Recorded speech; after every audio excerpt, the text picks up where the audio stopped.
Shall we find out how this story ends? That's right, we've reached the final chapter. Welcome to Literary Sound, your audiobook channel. So let's get on with our book Frankenstein, or The Modern Prometheus by Mary Shelley, published in 1818. Without further ado, let me tell you this story. Walton, in continuation. August 26th, 17. You have read this strange and terrific story, Margaret, and do you not feel your blood congealed with horror, like that which even now curdles mine? Sometimes, seized with sudden agony, he could not continue his tale. At others, his voice broken, yet piercing, uttered with difficulty the words so replete with agony. His fine and lovely eyes were now lighted up with indignation, now subdued to downcast sorrow, and quenched in infinite wretchedness. Sometimes he commanded his countenance and tones, and related the most horrible incidents with a tranquil voice, suppressing every mark of agitation. Then, like a volcano bursting forth, his face would suddenly change to an expression of the wildest rage, as he shrieked out imprecations on his persecutor. His tale is connected, and told with an appearance of the simplest truth. Yet I own to you that the letters of Felix and Saphi, which he showed me, and the apparition of the monster, seen from our ship, brought to me a greater conviction of the truth of his narrative than his asseverations, however earnest and connected. Such a monster has then really existence. I cannot doubt it, yet I am lost in surprise and admiration. Sometimes I endeavored to gain from Frankenstein the particulars of his creature's formation, but on this point he was impenetrable. Are you mad, my friend? Said he. Or whither does your senseless curiosity lead you? Would you also create for yourself and the world a demoniacal enemy? Or to what do your questions tend? Peace, peace. Learn my miseries, and do not seek to increase your own. Frankenstein discovered that I made notes concerning his history. He asked to see them, and then himself corrected and augmented them in many places, but principally in giving the life and spirit to the conversations he held with his enemy. Since you have preserved my narration, said he, I would not that a mutilated one should go down to posterity. Thus as a week passed away, while I have listened to the strangest tale that ever imagination formed, my thoughts, and every feeling of my soul, have been drunk up by the interest for my guest, which this tale, and his own elevated and gentle manners have created. I wish to soothe him, yet can I counsel one so infinitely miserable, so destitute of every hope of consolation, to live? Oh, no! The only joy that he can now know will be when he composes his shattered feelings to peace and death. Yet he enjoys one comfort, the offspring of solitude and delirium. He believes that, when in dreams he holds converse with his friends, and derive from that communion consolation for his miseries, or excitements to his vengeance, that they are not the creations of his fancy, but the real beings who visit him from the regions of a remote world. This faith gives a solemnity to his reveries that render them to me almost as imposing and interesting as truth. Our conversations are not always confined to his own history and misfortunes. On every point of general literature he displays unbounded knowledge and a quick and piercing apprehension. His eloquence is forcible and touching, nor can I hear him, when he relates a pathetic incident or endeavors to move the passions of pity or love, without tears. What a glorious creature must he have been in the days of his prosperity, when he is thus noble and godlike in ruin. He seems to feel his own worth and the greatness of his fall. When younger, said he, I felt as if I were destined for some great enterprise. My feelings are profound, but I possessed a coolness of judgment that fitted me for illustrious achievements. This sentiment of the worth of my nature supported me when others would have been oppressed, for I deemed it criminal to throw away in useless grief those talents that might be useful to my fellow creatures. When I reflected on the work I had completed, no less a one than the creation of a sensitive and rational animal, I could not rank myself with the herd of common projectors. But this feeling, which supported me in the commencement of my career, now serves only to plunge me lower in the dust. All my speculations and hopes are as nothing, and, like the archangel who aspired to omnipotence, I am chained in an eternal hell. My imagination was vivid, yet my powers of analysis and application were intense. By the union of these qualities I conceived the idea, and executed the creation of a man. Even now I cannot recollect, without passion, my reveries while the work was incomplete. I trod heaven in my thoughts, now exulting in my powers, now burning with the idea of their effects. From my infancy I was imbued with high hopes and a lofty ambition, but how am I sunk? Oh, my friend, if you had known me as I once was, you would not recognize me in this state of degradation. Despondency rarely visited my heart. A high destiny seemed to bear me on, until I fell, never again to rise. Must I then lose this admirable being? I have longed for a friend. I have sought one who would sympathize with and love me. Behold, on these desert seas I have found such a one. But, I fear, I have gained him only to know his value, and lose him. I would reconcile him to life, but he repulses the idea. I thank you, Walton, he said, for your kind intentions towards so miserable a wretch. But when you speak of new ties, and fresh affections, think you that any can replace those who are gone? Can any man be to me as Clerval was, or any woman another Elizabeth? Even where the affections are not strongly moved by any superior excellence, the companions of our childhood always possess a certain power over our minds, which hardly any later friend can obtain. They know our infantine dispositions, which, however they may be afterwards modified, are never eradicated, and they can judge of our actions with more certain conclusions as to the integrity of our motives. A sister or a brother can never, unless indeed such symptoms have been shown early, suspect the other of fraud or false dealing, when another friend, however strongly he may be attached, may, in spite of himself, be invaded with suspicion. But I enjoyed friends, dear not only through habit and association, but from their own merits. And, wherever I am, the soothing voice of my Elizabeth, and the conversation of Clerval, will be ever whispered in my ear. They are dead, and but one feeling in such a solitude can persuade me to preserve my life. If I were engaged in any high undertaking or design, fraught with extensive utility to my fellow creatures, then could I live to fulfill it. But such is not my destiny. I must pursue and destroy the being to whom I gave existence.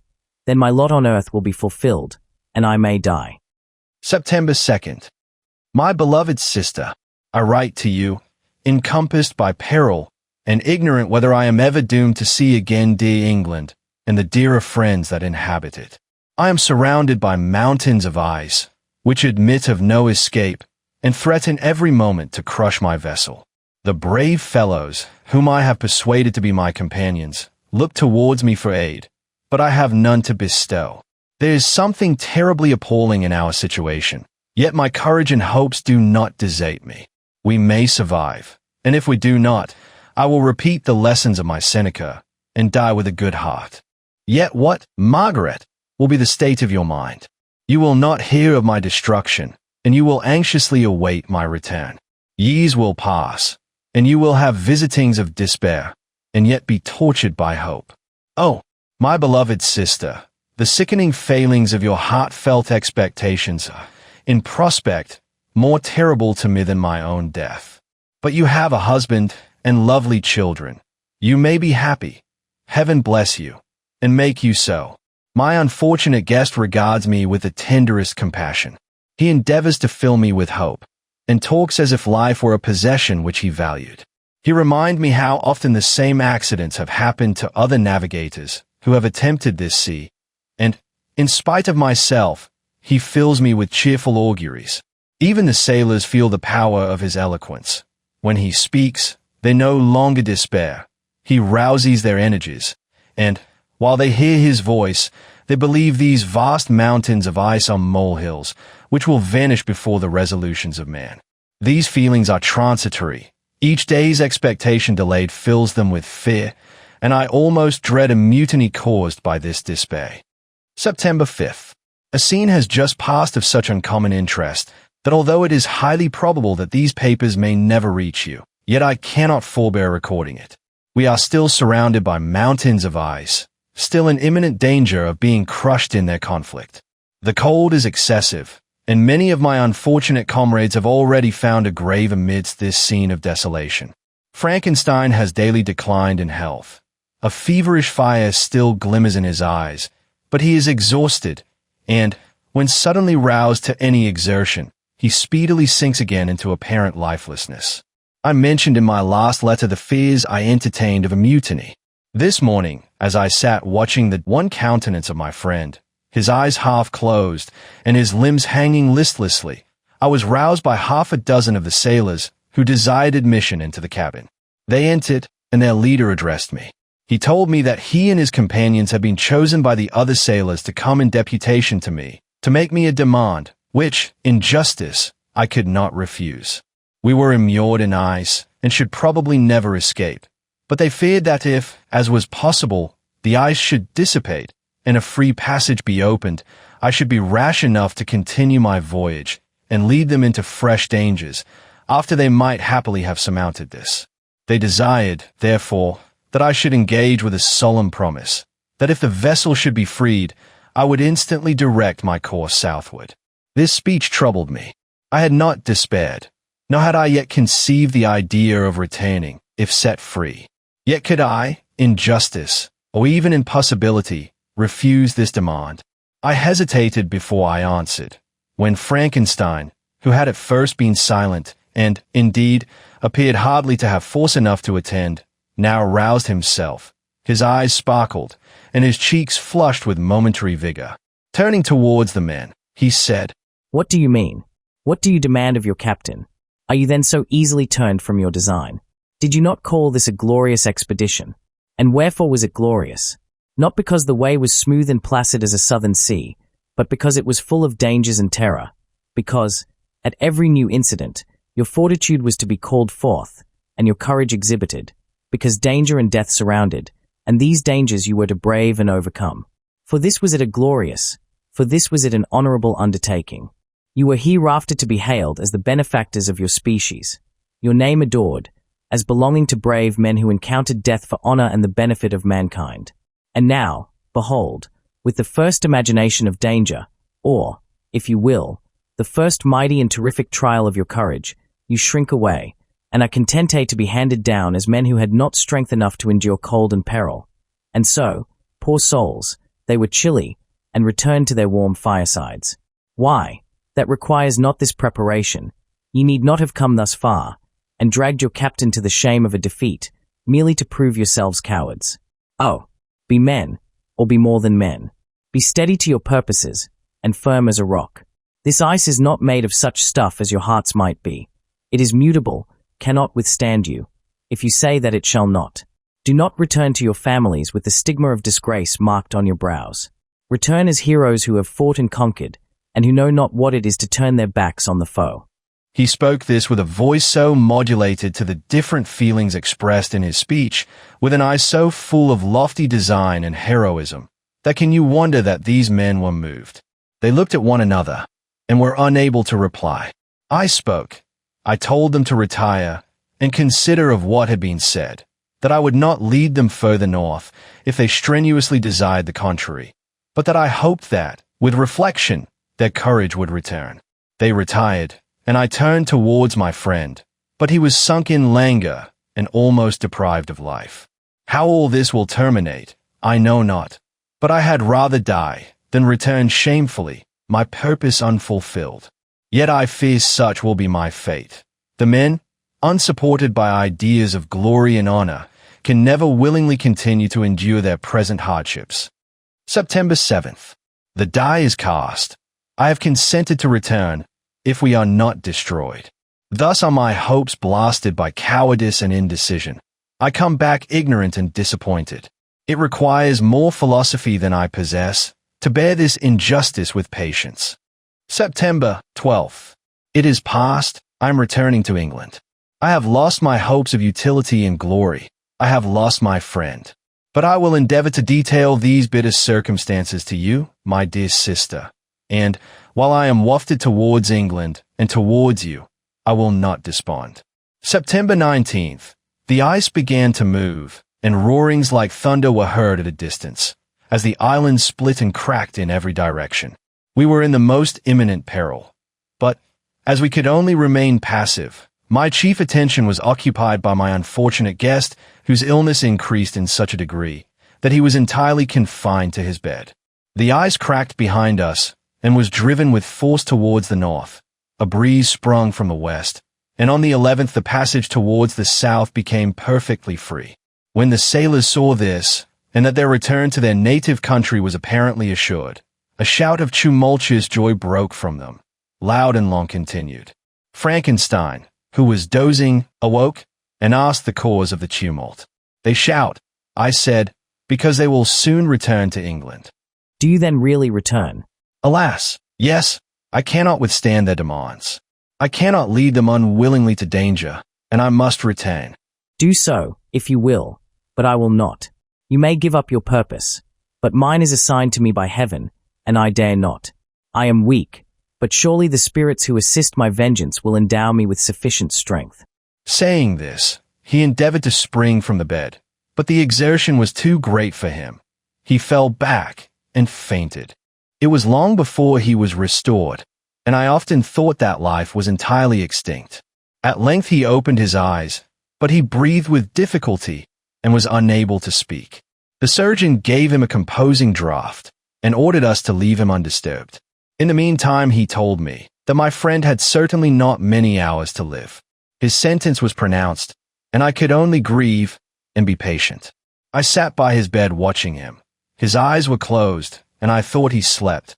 But presently he called to me in a feeble voice, and, bidding me come near, said, Alas, the strength I relied on is gone. I feel that I shall soon die, and he, my enemy and persecutor, may still be in being.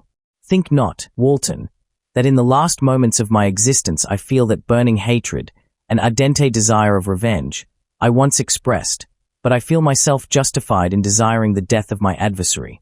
During these last days I have been occupied in examining my past conduct, nor do I find it blamable. In a fit of enthusiastic madness I created a rational creature, and was bound towards him, to assure, as far as was in my power, his happiness and well-being. This was my duty, but there was another still paramount to that. My duties towards my fellow creatures had greater claims to my attention, because they included a greater proportion of happiness or misery. Urged by this view, I refused, and I did right in refusing, to create a companion for the first creature. He showed unparalleled malignity and selfishness. In evil, he destroyed my friends. He devoted to destruction beings who possessed exquisite sensations, happiness, and wisdom. Nor do I know where this thirst for vengeance may end. Miserable himself, that he may render no other wretched, he ought to die. The task of his destruction was mine, but I have failed. When actuated by selfish and vicious motives, I asked you to undertake my unfinished work, and I renew this request now, when I am only induced by reason and virtue. Yet I cannot ask you to renounce your country and friends, to fulfill this task, and now, that you are returning to England, you will have little chance of meeting with him. But the consideration of these points, and the well-balancing of what you may esteem your duties, I leave to you. My judgment and ideas are already disturbed by the near approach of death. I dare not ask you to do what I think right, for I may still be misled by passion. That he should live to be an instrument of mischief disturbs me. In other respects this hour, when I momentarily expect my release, is the only happy one which I have enjoyed for several years. The forms of the beloved dead flit before me, and I hasten to their arms. Farewell, Walton. Seek happiness in tranquility, and avoid ambition, even if it be only the apparently innocent one of distinguishing yourself in science and discoveries. Yet why do I say this? I have myself been blasted in these hopes, yet another may succeed. His voice became fainter as he spoke, and at length, exhausted by his effort, he sunk into silence. About half an hour afterwards he attempted again to speak, but was unable. He pressed my hand feebly, and his eyes closed forever, while the irradiation of a gentle smile passed away from his lips. Margaret, what comment can I make on the untimely extinction of this glorious spirit? What can I say that will enable you to understand the depth of my sorrow? All that I should express would be inadequate and feeble. My tears flow. My mind is overshadowed by a cloud of disappointment. But I journey towards England, and I may there find consolation. I'm interrupted. What do these sounds portend? It is midnight, the breeze blows fairly, and the watch on deck scarcely stay. Again, there is a sound as of a human voice, but hoarser. It comes from the cabin where the remains of Frankenstein still lie. I must arise and examine. Good night, my sister. Great God, what a scene has just taken place. I am yet dizzy with the remembrance of it. I hardly know whether I shall have the power to detail it. Yet the tale which I have recorded would be incomplete without this final and wonderful catastrophe. I entered the cabin, where lay the remains of my ill-fated and admirable friend. Over him hung a form which I cannot find word to describe. Gigantic in stature, yet uncouth and distorted in its proportions. As he hung over the coffin, his face was concealed by long locks of ragged hair, but one vast hand was extended, in color and apparent texture like that of a mummy. When he heard the sound of my approach, he ceased to utter exclamations of grief and horror, and sprung towards the window. Never did I behold a vision so horrible as his face, of such loathsome, yet appalling hideousness. I shut my eyes involuntarily, and endeavored to recollect what were my duties with regard to this destroyer. I called on him to stay. He paused, looking on me with wonder, and, again turning towards the lifeless form of his creator, he seemed to forget my presence, and every feature and gesture seemed instigated by the wildest rage of some uncontrollable passion. "That is also my victim," he exclaimed. "In his murder my crimes are consummated. The miserable series of my being is wound to its close, O Frankenstein, generous and self-devoted being. What does it avail that I now ask thee to pardon me?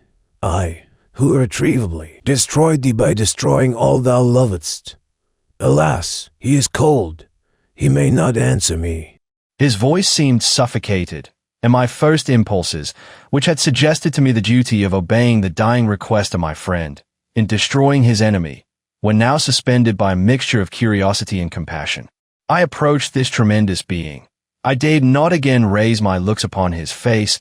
There was something so scaring and unearthly in his ugliness. I attempted to speak, but the words died away on my lips. The monster continued to utter wild and incoherent self-reproaches. At length I gathered resolution to address him, in a pause of the tempest of his passion.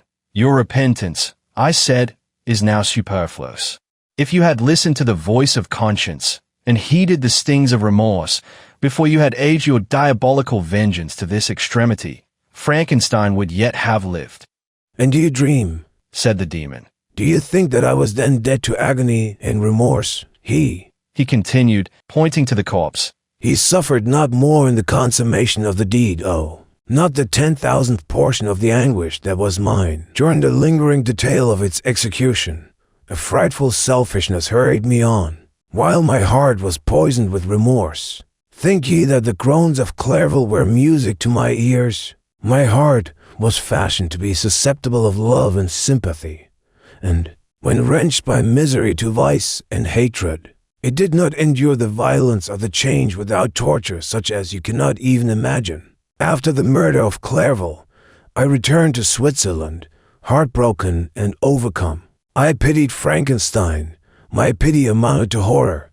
I abhorred myself. But when I discovered that he, the author at once of my existence and of its unspeakable torments, dared to hope for happiness, that while he accumulated wretchedness and despair upon me, he sought his own enjoyment in feelings and passions, from the indulgence of which I was forever barred, then impotent envy and bitter indignation filled me with not insatiable thirst for vengeance. I recollected my threat, and resolved that it should be accomplished. I knew that I was preparing for myself a deadly torture, but I was the slave, not the master of an impulse, which I detested, yet could not disobey. Yet when she died, nay, then I was not miserable. I had cast off all feeling, subdued all anguish to right in the excess of my despair. Evil thenceforth became my good. Urged thus far, I had no choice but to adapt my nature to an element which I had willingly chosen. The completion of my demoniacal design became an insatiable passion, and now it is ended. There's my last victim. I was at first touched by the expressions of his misery. Yet when I called to mind what Frankenstein had said of his powers of eloquence and persuasion, and when I again cast my eyes on the lifeless form of my friend, indignation was rekindled within me. "Wretch," I said, "it is well that you come here to whine over the desolation that you have made. You throw a torch into a pile of buildings, and when they are consumed you sit among the ruins and lament the fall. Hypocritical fiend! If he whom you mourn still lived, still would he be the object. Again would he become the prey of your accursed vengeance. It is not pity that you feel. You lament only because the victim of your malignity is withdrawn from your power. Oh, it is not thus, not thus, Interrupted the being. Yet such must be the impression conveyed to you by what appears to be the purport of my actions. Yet I seek not a fellow feeling in my misery, no sympathy may I ever find. When I first sought it, it was the love of virtue, the feelings of happiness and affection with which my whole being overflowed, that I wished to be participated. But now, that virtue has become to me a shadow, and that happiness and affection are turned into bitter and loathing despair. In what should I seek for sympathy?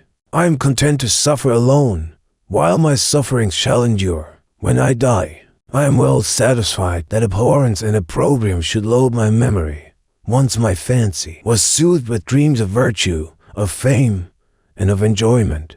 Once I falsely hoped to meet with beings who, pardoning my outward form, would love me for the excellent qualities which I was capable of bringing forth. I was nourished with high thoughts of honor and devotion, but now vice has degraded me beneath the meanest animal. No crime, no mischief, no malignity, no misery can be found comparable to mine. When I call over the frightful catalogue of my deeds, I cannot believe that I am he whose thoughts were once filled with sublime and transcendent visions of the beauty and the majesty of goodness. But it is even so, the fallen angel becomes a malignant devil. Yet even that enemy of God and man had friends and associates in his desolation. I am quite alone.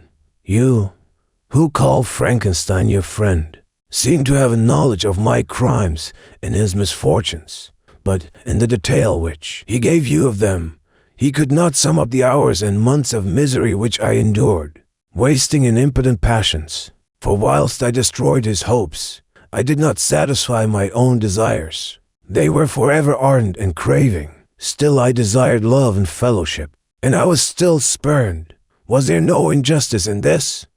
Am I to be thought the only criminal when all humankind sinned against me? Why do you not hate Felix, who drove his friend from his door with contumely? Why do you not execrate the rustic who sought to destroy the savior of his child? Nay, these are virtuous and immaculate beings. I, the miserable and the abandoned, am an abortion, to be spurned at and kicked and trampled on. Even now my blood boils at the recollection of this injustice. But it is true that I am a wretch. I have murdered the lovely and the helpless. I have strangled the innocent as they slept, and grasped to death his throat who never injured me or any other living thing. I have devoted my Creator, the select specimen of all that is worthy of love and admiration among men, to misery. I have pursued him even to that irremediable ruin. There he lies, white and cold in death.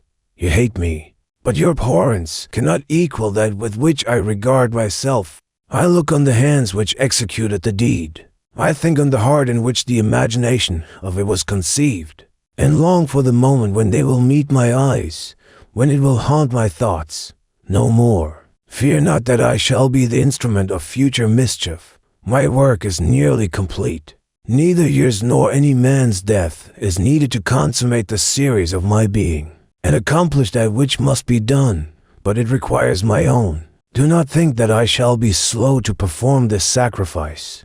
I shall quit your vessel on the ice raft which brought me hither, and shall seek the most northern extremity of the globe. I shall collect my funeral pile, and consume to ashes this miserable frame, that its remains may afford no light to any curious and unhallowed wretch, who would create such another as I have been. I shall die. I shall no longer feel the agonies which now consume me, or be the prey of feelings unsatisfied, yet unquenched. He is dead who called me into being, and when I shall be no more, the very remembrance of us both will speedily vanish. I shall no longer see the sun or stars or feel the winds play on my cheeks. Light, feeling, and sense will pass away, and in this condition must I find my happiness. Some years ago, when the images which this world affords first opened upon me, when I felt the cheering warmth of summer, and heard the rustling of the leaves and the chirping of the birds, and these were all to me, I should have wept to die. Now it is my only consolation. Polluted by crimes and torn by the bitterest remorse, where can I find rest but in death? Farewell. I leave you, and in you the last of humankind whom these eyes will ever behold.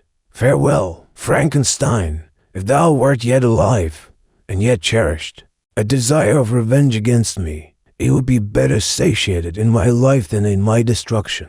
But it was not so. Thou didst seek my extinction, that I might not cause greater wretchedness. And if yet, in some mode unknown to me, thou hast not yet ceased to think and feel, thou desirest not my life for my own misery, lost it as thou wert.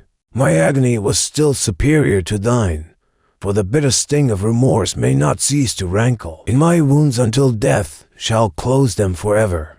But soon, he cried, with sad and solemn enthusiasm, I shall die, and what I now feel be no longer felt. Soon these burning miseries will be extinct. I shall ascend my funeral pile triumphantly, and exult in the agony of the torturing flames. The light of that conflagration will fade away, my ashes will be swept into the sea by the winds. My spirit will sleep in peace, or if it thinks, it will not surely think thus. Farewell. He sprung from the cabin window, as he said this, upon the ice raft which lay close to the vessel. He was soon borne away by the waves, and lost in darkness and distance. The end.